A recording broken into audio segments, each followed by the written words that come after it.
Pourquoi? Parce que bu ñu gisee ku sol tenue aussi di représenter benn institution. On n'a rien contre nos marabouts dañ leen bëgg bu baax. mais aussi est-ce que tamit nekkul ne corps police bi yëpp ñoo mel ni comme ku sukk aussi donc si ñu ñuy protéger. parce que la police est une institution. voilà c'est une institution. et quelle est la première institution, madame? Le président de la République. est-ce que mosoo gis le président de la République mu sujjóot Touba? C'est moi qui pose la question maintenant. Répondez. Non, man maa lay non, mais vous me donnez une réponse. non maa lay laaj. man mës naa gis président du benn du ñaar mu sujjóot à Touba. Le président Abdoulaye Wade ou bien le président Macky Sall? Tous les présidents de Senghor à Abdoulaye Wade. Tous. Okay. Sans exception. bu ñu demee Touba dañuy sujjóot. Abdoulaye Wade moom dafa daan sax toog ci suuf. Rarement la daan toog ci kaw des fois da daan sax toog ci suuf. Ok. C'est la première des institutions. Man j'aurais compris que par fierté de corps ñu servir ko une demande d'explication wala un avertissement wala un blâme mais radiation tu sais quand tu es radié tu n'as plus de droit du tout. C'est excessif franchement. Et qui est le ministre de l'Intérieur actuellement? Félix Antoine Diome, de qui on redoute une mission commandée. Il a été trop loin donc kooku il est en train de se révéler à l'opinion. C'est excessif, je soutiens que c'est excessif. Parce que quand même, radier comme ça, parce que quand même, la première institution des sujjóot, Félix Antoine lui-même, quand il va à Touba, il fait quoi? C'est des rites, ça, kooku. C'est sénégalais. Est-ce que c'est sénégalais boobu loolu est-ce que nekkul aussi moo nekk le mal du Sénégal? C'est sénégalais lu ñu wax rek ñu ne c'est sénégalais. Non, c'est-à-dire on a sénégalais bi dem boy jaawale poche personnelle am ak poche état, c'est sénégalais. Non, loolu c'est autre chose. Sénégalais dem bay impliqué même dans la gestion du pouvoir ñu ne c'est sénégalais. Ainsi de suite. La liste est longue bi lon ko lim fii la ñuy fanaan finalement. Est-ce que ñun sénégalais xam ne nan la ñu war a defee ci république Clédor? Non, man je ne défends pas ce policier-là, mais je trouve la sanction excessive. Boo xoolee ci réseaux sociaux yi on a commencé à monter des images de militaires étrangers yi nga xam ni dañ doon def révérence au khalife pour wane ni loolu c'est pas la fin du monde. Nit da ngay positiver. da ngay positiver. Et puis ces khalifes là on met à leur disposition des forces de l'ordre. On met à leur disposition des escadrilles des forces de l'ordre yoo xam ne ñoom ñooy yore seen sécurité ñooy yore seen sécurité organisation etc. Parce que quand même c'est un pouvoir qu'on le veuille ou pas. C'est en ça que je dis que c'est bien sénégalais parce que bu doon peut-être ay Ouganda wala ailleurs les chefs religieux là-bas ils n'ont pas d'escorte, ils n'ont pas ce respect de l'autorité exécutive. Alors que fii c'est un pouvoir religieux, on parle de pouvoir religieux ici. C'est un pouvoir. Démarche Senghor moo ñu topp ba tey parce que ñëpp xam ne Senghor il était très proche de ces religieux dafa am benn pouvoir bu mu leen joxoon loolu moo indi woon sax problème entre moom ak kii di Mamadou Dia aussi. Oui, c'est-à-dire Senghor il est très intelligent. Voilà. Il avait besoin de ce pouvoir religieux. Parce qu'il a compris les rapports du talibé à leur marabout. Parce que le ndigal ça a tout le temps fonctionné ba dernier temps yi le ndigal fonctionnait tout sur le domaine temporel. Donc moom il étudie bien la société. Il a été là où il pouvait avoir le plus de soutien dem nekk xaritu Sëñ Fallu radiyallahu anhu mu ñaanal ko jàppale ko et puis voilà dem yoonam. Abdou Diouf ñëw laxasoog sëñ Abdou Lahat ils ont même des liens de parenté mu jàppale ko ñaanal ko joxel ko ndigal. Abdoulaye Wade ñëw adoubé par sëñ Saliou nga xam ne même bu joxewul consigne de vote sax le talibé mouride bi gis cofeel bi sëñ Saliou am ci Abdoulaye Wade mais moom day tacitement voilà ndigal la ci moom quoi mu jox boppam Abdoulaye Wade. Donc les hommes politiques jouent sur le même registre avec plus ou moins de sincérité parce que Wade lui il est mouride, il a affiché sa mouridité mais les autres c'est moins clair. Mais loolu c'est des réalités bien sénégalaises. Donc policier bi ñu radié bokkul ak Ousmane Sonko bu ñu radié bokkul ak Khalifa Sall bi ñu radié wala et cetera. Parce que kii c'était pour des raisons confrériques moo tax mu am cette solidarité confrérique qui s'est manifestée à lui. Parce que j'ai entendu des gens dire aussi que radié nañu. Mais est-ce que solidarité bon ñun ñëpp am nañu fu ñu bokk. Les internautes ne tiraient pas sur moi. ñun ñëpp am nañu. non dañuy waxtaan c'est un débat c'est un débat de fond. waaw c'est un débat de fond.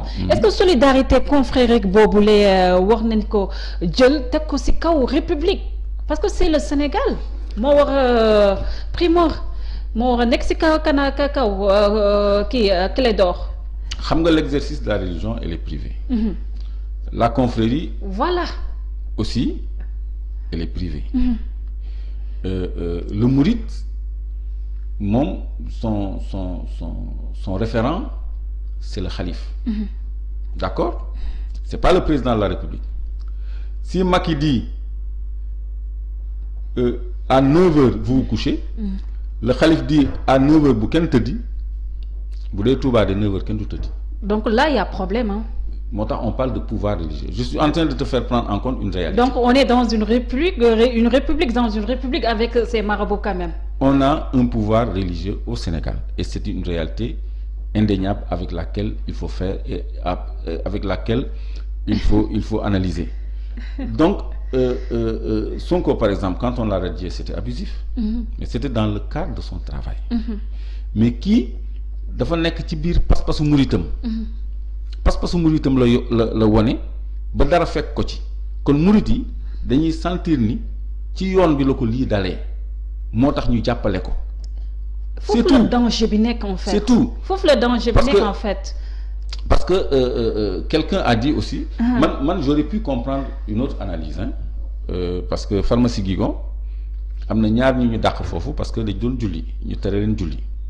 ñooñu seen diine moo tax ñu dàq leen ñooñu diine waroon na leen taxawal waroon na leen taxawu. Comme ni ñu taxawoo les caricatures là. Comme ni ñu xeexee contre le voile dans les écoles privées catholiques. Etc. Contre l'enseignement de la sexualité à l'école. Noonu la ñu waroon a taxawoo ñaar ñuy dàqoon pharmacie Guigon. Voilà. Pour des raisons de religion bu dee religion la ñu jiitle. Mais confrérie c'est particulier. Voilà. waaw surtout mouridisme c'est encore beaucoup plus particulier. waaw ñu gaaw fa génn gaaw. balaay internet yi di may clash. Je n'ai rien contre les mourides. Mais non il faut ñun ñëpp am attends, il faut ñu am un peu d'auteur. Il faut pas qu'on vive ce terrorisme intellectuel là. Voilà. On est dans un pays de liberté d'expression. Voilà. Sous réserve de ne pas heurter. Voilà. Je crois que li ñu wax mënul heurter kenn suñu xalaat la suñu analyse la. Donc on est en train de jeter la pierre à personne. Mais on peut parler de tout sans tabou ni détour. Voilà. Man c'est ma nature man awma tabou awma détour. Voilà. Donc surtout quand c'est l'actualité aussi et on est là pour traiter l'actualité. On peut pas en occulter une. Et c'est important Clédor ñu wax ba tey si loi yi au Sénégal à chaque fois bu ñu waxee tegee benn loi rek dañuy gis ne constitutionnaliste yi dañ si am benn divergence gis neen keroog sax la sortie de maître Doudou Ndoye par rapport à ce projet de loi di wax ne loi bi ça n'a rien amul lenn loo xam ne rek war nañu mën a wax c'est anticonstitutionnel.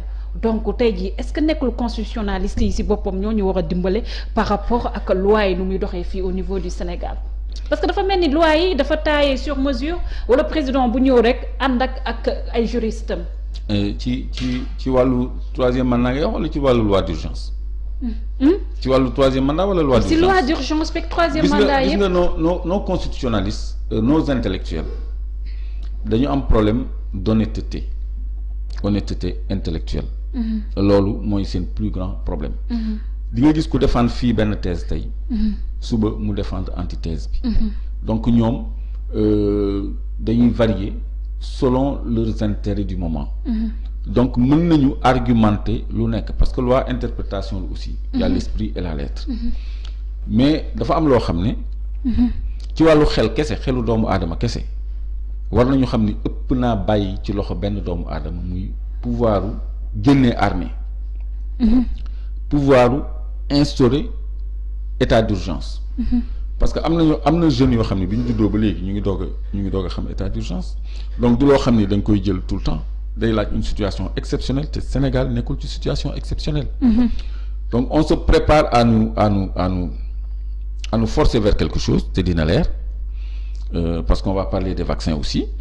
donc ñoom soxla nañu am tous les instruments entre leurs mains pour imposer un dictat aux populations mais léegi constitutionnalistes yeeg juges yi nga xam ne ñoom ñooy def ay interprétation par ci interprétation par là je crois que honnêteté intellectuelle la ñu manqué parce que aussi ñun soxlawuñu nekk juriste pour comprendre li texte yi wax parce que dégg nañu tuuti tubaab xanaa parce que texte yi ci français lañ ko bindee da nga koy lire nga comprendre ko am na loo xam ne dañ ko jagleel loi yow waxoo décret 69-29 loi nga wax loi c'est l'Assemblée nationale qui a l'initiative des lois la constitution c'est une loi le budget c'est une loi de finances mais demain le président peut se passer de la loi de finances et on va lui faire une ordonnance pour décider du budget pour arbitrer librement comme ni ñu ko defee ci loi d'habilitation bi yooyu la ñuy bañ aussi ay supposés intellectuels wala juristes di jéem a layal juridiquement en exploitant les nuances des textes ou les insuffisances de certains textes parce que am na ay textes yoo xam ne par exemple la loi qui veut dissoudre Pastef là la loi de 89 aussi 81 et 89 mais c'est des lois obsolètes léegi juridiquement on va s'appuyer sur subsides venant de l'étranger alors que entre-temps la diaspora est la 15e région est-ce qu'une région c'est l'étranger c'est le Sénégal donc ci sew yooyu lañuy dem dans le sens qu'ils veulent eux ñoom bu leen neexee ñu taxaw ci subside de l'étranger mais juriste bu valable dina mën a opposer ni la région c'est pas l'étranger la région c'est la région du Sénégal la diaspora est une région du Sénégal la 15e région kooku dañ ko dugal ci texte constitution bi bind ko noir sur blanc constitution moo féete kaw loi yëpp non donc de la même façon ñii ñuy layal ni loi bi ça n'a rien d'inconstitutionnel troisième mandat mën na nekk mandat illimité ñooñu dañu yaakaar ni rek ni ñooñu c'est de l'arrogance intellectuelle en fait. C'est de l'arrogance.